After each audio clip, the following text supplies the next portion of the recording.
And it's time now for my final guest. Now, her latest album, Fearless, has just gone 5 times platinum, and to celebrate, she's released a special edition. Will you please welcome back one of the sweetest girls on the planet, Taylor Swift. Come on. Oh,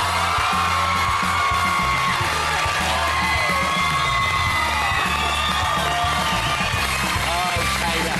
Oh, my sweetheart. Hi. Hey.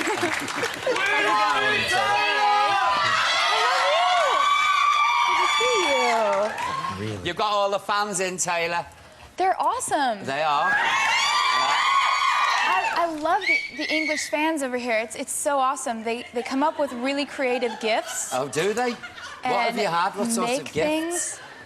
Well, you guys really pay attention well. I've noticed that because I have this little inside joke. I guess it's not really an inside joke anymore, but I call London Fundin because it's fun here. Why'd you have fun? Yeah, and so I brought something along, an example of a very creative fan gift that I got earlier today. Well, have you got it with you? I'm very proud of it. Hold on one second. They're really awesome. But I was outside my hotel, and these girls were like, "We made you presents," and I was like, "Cool."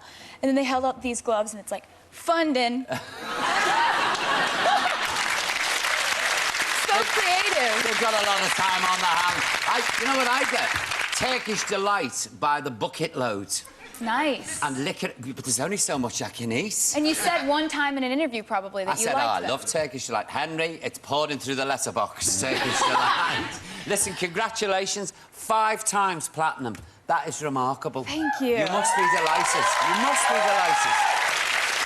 And you've added some new songs as well. I have. Yeah. I added 6 new songs because, you know, there are some people that are just discovering my music now, but then there are a lot of people who got the album a year ago when it came out.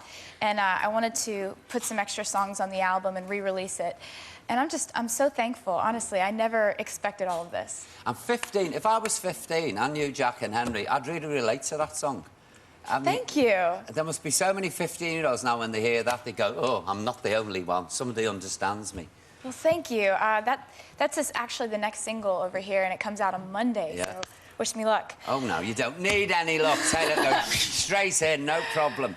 I read that you write songs because you were lonely. Is that right? You started to write songs because you were lonely? I started writing poetry and writing in journals because I needed a way to vent. So the first... Is this vent anger? Well, vent anger, vent sadness, Dear Diary, today I saw a cute boy, I don't think he likes me, like that sort of thing. And then I ended up writing songs about exactly the same thing. Yeah, and you're not afraid about being direct in these songs, are you? You get to the point. Yeah, I mean, I really don't hesitate. I like to put details into the songs. Sometimes I'll throw in names. I know, you gotta be careful, Henry, with this lady. I'm not very subtle about who I write songs about at all. No. If you cross her, you know, Henry, you'll end up in a song. See, it's true, isn't it? That is sort of my philosophy in life, you know, and in love. It's like, you know, I could worry about whether it's a little too harsh to write songs that are so direct about people, but I feel like if guys don't want me to write bad songs about them, then they shouldn't do bad things. Mean things to you, exactly. Sort of makes sense there. Yeah. Revenge is a dish best served cold. Or warm. I'm not bothered as long as I get my own back. Do you know, Taylor, there's a lot of songs here, I've been listening to the album, about heartbreak. Have you had your heart broken lots of times? Please tell me you haven't, because I can't bear it. I think that there's a difference between getting your heart broken and getting let down. Yeah. Getting let down is when, you know, you think somebody's one way and then they turn out to be a completely different person, or they lie to you. Yeah. That's worth like 2 to 3 songs of being let down. Fabulous. But getting your heart broken, that's worth like 4 to 5 albums.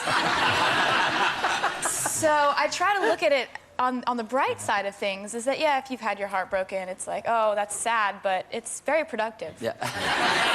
Jack, you'd love that. Do you believe one day that someday, you know, in the words of the song, someday your prince will come? Yes, I do, actually. I think that it's It's important to be hopeful. Yeah. I try to balance out being realistic and being hopeful, but I love fairy tales, and I love getting to dress up like a princess in music videos and have happy endings. Well, you've got to look at Princess Aurora, don't you think, Henry? Really, but the Very skin and wise for such a young woman. I was just going to say that. You've got a wise head on your shoulders there. Where does this come from? Thank you, first of all. That's really nice. I think that You're nobody's fool, are you? No, you're not, though. It's really been awesome to get to do this and get to meet so many people. For me, like, when I was in school, I went through this phase where I didn't really have a lot of friends, but I would sit there on the outskirts of the classroom and watch people. Yeah. And watch people interact and watch people, just the whole social dynamic. So I guess I've always just really loved watching people, and love fascinates me and feelings fascinate me. And so that's why I write songs about feelings and boys. Yeah. Mm-hmm. Now, look, talking about boys and feelings, are these rumours about the Twilight hunk Taylor true? You have to tell me, and I'll tell you if he's suitable for you. Why don't you tell me first? Well, no, you have to tell me if it's true first before I waste my time. What? You are very direct. That's always got me through life, Taylor, really. Exactly. Yeah. So what do you think? Well, I don't know him personally, you see, but he seems like a personable young man. Yeah, as long as he treats you kindly and he's nice. Yeah? I will tell him you said hi.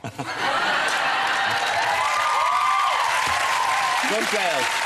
And if he doesn't look after you, you know where I am, OK? And I'll deal with it. Definitely. How does it feel being voted the prestigious Entertainer of the Year at the Country Music Awards? Oh, I mean, my that's gosh. a real accolade, isn't it? That really is. It is unbelievably mind-blowing to me that that sort of thing could happen to me in my life. Glorious, isn't it? I think back to that, and it was a night that I never expected to happen to me. And that's something that, I would watch that award show on TV every year, and always wait till the end to see who would win Entertainer of the Year. And I thought that was unattainable. Yeah. And to have won that award, I'm beside myself. I'm still floating on a cloud. Good for you. Did you celebrate with cereal? I did! I knew it. I remember last time we were talking about cereal. You love a cereal. And is that what you did? You went and had a bowl of cereal? I went home, and my mom and my dad and I sat at the kitchen table and ate cereal and just kept saying to each other, did you ever think this would happen? No, I never thought this would happen. And we just sat there all night just talking about all of the play rehearsals that they drove me to when I was 9, and my second grade music teachers, and all the people who put so much work into putting my stage together every night. All that stuff was running through my head as I was winning those awards, and so that's what we we talked about that night. Wonderful. Taylor, I think you're a glorious young woman, and long may you reign. Thank you. Ladies and gentlemen, please, Taylor Swift. Come on, let's hear it. Remarkable.